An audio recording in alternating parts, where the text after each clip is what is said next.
కృష్ణ, ఈ దుర్యోధనుడు, దుశ్శాసనుడు పరమలోభులు. వారికి రాజ్యకాంక్ష, పదవీకాంక్ష, రాజ్య సుఖాలు తప్ప మరొకటి తెలియదు. వీళ్ళ మనసులు భ్రష్టు పట్టాయి. వీరు పిలిపించి ఈ యుద్ధంలో చచ్చేటట్లు చేస్తున్నారు. ఈ పాపాత్ములకు తాము చేస్తున్నది తప్పు, ద్రోహము, పాపము అని తెలియదు. ఈ యుద్ధము జరిగితే కలిగే వినాశనాన్ని వీళ్ళు చూడలేరు. అది అటుండని మనకు అన్నీ తెలుసు కదా. ఈ యుద్ధం జరిగితే అందరూ మరణిస్తారు. మగవాడు అంటూ మిగలడు. దానితో కులక్షయం అవుతుంది. కుటుంబాలకు కుటుంబాలు, వంశాలకు వంశాలు నాశనమవుతాయి అని మనకు బాగా తెలుసు. వంశక్షయం వలన మహాపాపం చుట్టుకుంటుంది అని దుర్యోధనాదులకు తెలియకపోవచ్చు. కానీ మనకు తెలుసు కదా.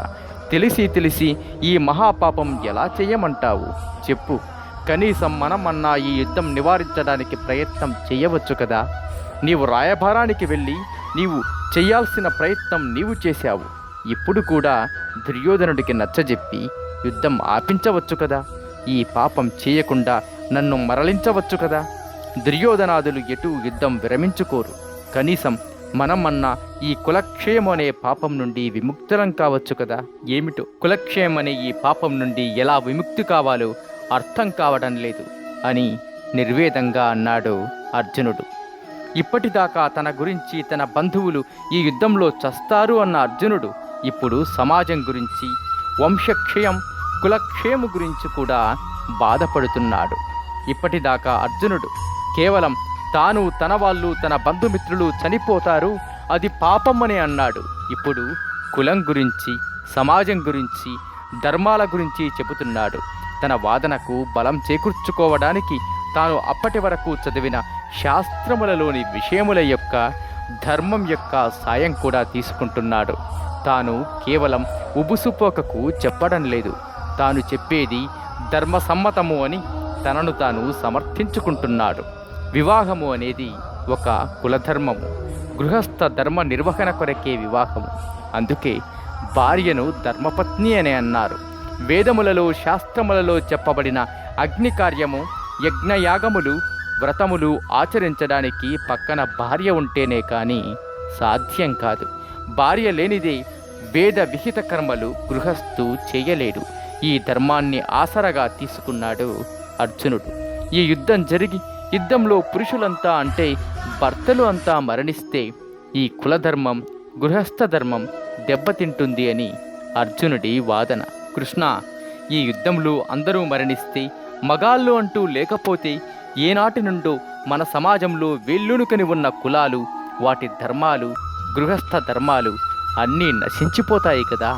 కులధర్మాలు నశిస్తే పాపం వృద్ధి చెందుతుంది కదా.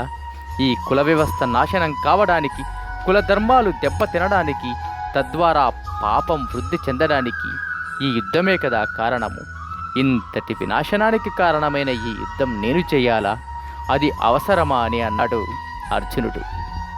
ఓ కృష్ణ, కాస్త నా మాట విను. ఈ యుద్ధంలో మగాళ్ళంతా మరణిస్తే, కులధర్మాలు నశిస్తే, అధర్మం పెచ్చరిల్లితే విధవరాండ్రు అయిన స్త్రీలు స్వేచ్ఛగా తిరుగుతారయ్యా. వారు చేయకూడని పనులు చేసి దూషితలు అవుతారు. అప్పుడు ఏం జరుగుతుందో తెలుసా? ఓ వృష్ణి వంశంలో పుట్టిన మహానుభావ, వర్ణ సంకరం జరుగుతుంది. ఎవరు ఎవరికి పుట్టారో, ఎవరు ఏ వర్ణమో, ఏ కులమో తెలియకుండా పోతుంది. ఈ వంశాలు ఎటుపోతాయో తెలియదు. ఇది నా వంశము అని గర్వంగా ఎవరూ చెప్పుకోలేరు. ఈ యుద్ధం వల్ల ఎంత అనర్థం దాపురిస్తుందో ఆలోచించు. అంతటితో ఆగదు కృష్ణ. ఈ శ్లోకములో ఆ ధర్మాభిభవాత్ అని అన్నారు వ్యాసుల వారు. అంటే అధర్మము వృద్ధి చెందినప్పుడు అని అర్థం. అధర్మం అంటే ఏమిటి? పురుషార్థాలు 4: ధర్మ, అర్థ, కామ, మోక్షములు.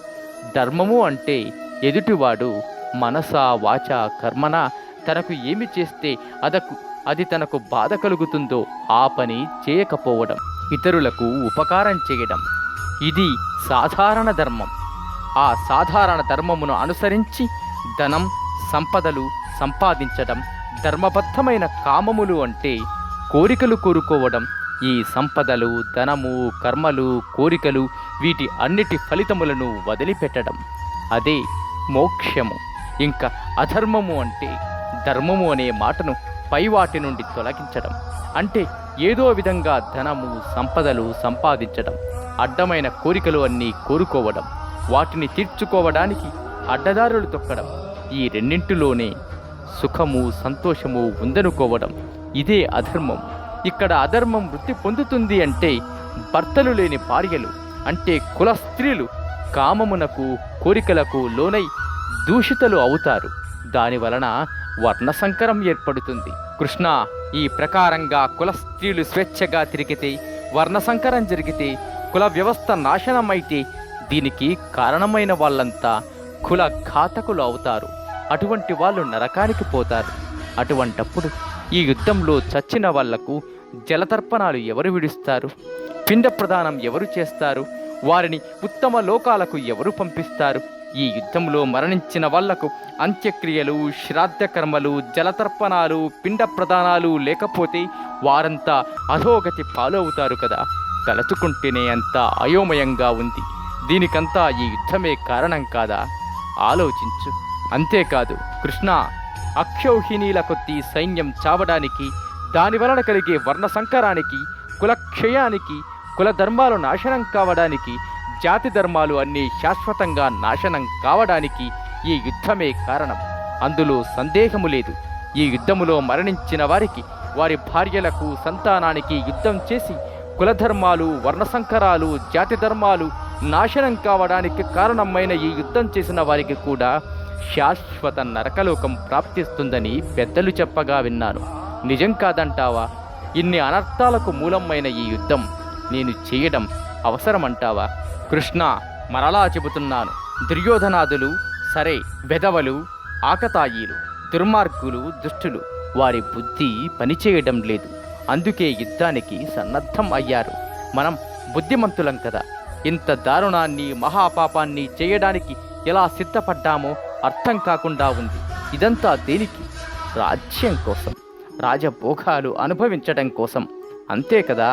ఈ తుచ్చమైన రాజ్యానికి, రాజ్య భోగాలు ఆశపడి బంధువులను, మిత్రులను చంపి ఘోరమైన పాపం చేసి చచ్చిన వాళ్లకు కర్మకాండలు, జలతర్పణాలు, పిండ ప్రదానాలు లేకుండా చేసి అధర్మానికి ఒడిగట్టి శాశ్వత నరకలోకవాసం కొని తెచ్చుకోమంటావా? ఇది ఎంత ఘోరమో, దారుణమో నీకు తెలుసా? దీని గురించి ఎప్పుడైనా ఆలోచించావా? కృష్ణ, ఇన్ని మహాపాపాలు చేసి నరకంలో శాశ్వతంగా నివాసం ఏర్పరచుకోవడం కంటే గాంధీవం వదిలిపెట్టి అస్త్ర సన్యాసం చేయడం మేలు. యుద్ధం చేయకుండా ఉండడం ఉత్తమం. ఒకవేళ శత్రువులు నన్ను చంపినా బాధ లేదు. వీరస్వర్గానికి పోతాను, అంతేకాని నరకానికి పోను. అదే నాకు క్షేమం అని తలుస్తాను. ఈ యుద్ధం చేసి అందరినీ చంపి వాళ్ళ భార్యలను దూషితలుగా చేసి వర్ణసంకరం, కులక్షయం చేసి వీళ్లకు కనీసం పిండాలు పెట్టే దిక్కు కూడా లేకుండా చేసి ఘోర పాపాలు మూటకుట్టుకుని శాశ్వతంలో నరకంలో పడే కంటే నిరాయుధుడనై శత్రువుల చేతిలో చచ్చి స్వర్గానికి పోవడం మేలు కదా. ఏమంటావు కృష్ణ? అని అర్జునుడు తానే అన్నీ చేస్తున్నట్టు, తన వల్లే అన్నీ జరుగుతున్నట్టు, జరగబోయే పరిణామాలకు అన్నిటికీ తానే బాధ్యుడు అయినట్టు ఊహించుకుంటూ ఊహాలోకాల్లో తేలిపోతూ తెగ బాధపడిపోయాడు. విషాదంలో మునిగిపోయాడు. దుఃఖంతో కుంగిపోయాడు. ఇది అర్జునుడి మానసిక స్థితి. శారీరకంగా ఎలా ఉన్నాడో సంజయుడు చెబుతున్నాడు. ఇప్పుడు సంజయుడు ధృతరాష్ట్రునితో ఇలా అన్నాడు: మహారాజా, ఆ ప్రకారంగా అర్జునుడు మనసంతా శోకంతో, శత్రువుల మీద దయతో, జాలిలో, కరుణతో నిండిన వాడై తాను యుద్ధం చేస్తే పాపం వస్తుందని, యుద్ధం చేసి పాపం మూట కట్టుకోవడం కంటే శత్రువుల చేతిలో చావడం మేలు అని తలంచి తన గాంధీవమును, అస్త్రశస్త్రములను కింద పెట్టి రథం వెనుక భాగాన ఏమీ చేతకాని వాడివలే కింద కూచున్నాడు. ఇక్కడ ధనుర్బాణములను వదిలిపెట్టడం అంటే తన స్వధర్మము అయిన క్షాత్రధర్మమును వదిలిపెట్టాడు అని అర్థం. ఇంకా కృష్ణుడికి మిగిలిన అవకాశాలు రెండే. ఒకటి రథం వెనక్కు తిప్పుకొని వెళ్ళిపోవడం, రెండవది అర్జునుడికి ధైర్యం చెప్పి యుద్ధం చేయడానికి ప్రోత్సహించడం. కృష్ణుడు రెండవ మార్గాన్ని ఎంచుకున్నాడు. అదేమిటో రెండవ అధ్యాయం నుండి తెలుసుకుందాం. ఉపనిషత్తుల యొక్క, బ్రహ్మ విద్య యొక్క, యోగశాస్త్రము యొక్క సారమైన భగవద్గీతలో అర్జున విషాదయుగము అను మొదటి అధ్యాయము సంపూర్ణము. నీలో నీకు నమ్మకము కలిగినప్పుడే నీవు దేవుడిని నమ్మగలవు. శతం జీవ శరదో వర్తమాన శతం హేమంతాన్ శతం వసంతాన్. 100 శరత్తులు 100 హేమంతాలు 100 వసంతాలు వర్ధిల్లుతూ జీవించండి. ఇట్లు BVS.